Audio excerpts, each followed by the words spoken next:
A lot of you know that Taylor is pregnant and we're expecting a baby in August, but what you don't know is the gender. So we found out whether it's a boy or a girl, and if you stick around, you're gonna find out as well. We have a little setup here that we're gonna use Chief, and he's gonna let you know whether it's a boy or a girl. I have a GoPro on Chief's back. I'm gonna send him out for a retrieve just over the hill by the edge of the pond, and on his way back, I'm sure you'll be able to tell which one it is. Chief, heel. Sit. Good. Good.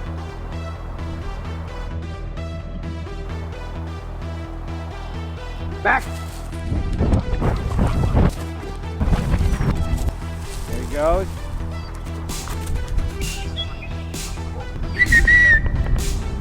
Good boy, Chiefy, good boy!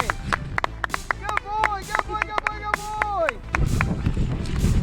It's a boy! It's a boy! Good, good. Sit. Good boy, Chief. Good. Thank you. Good boy. Good boy. Good boy, Chief. Good boy. Good boy. We're having a boy. Hope that answers your question. And we're gonna name him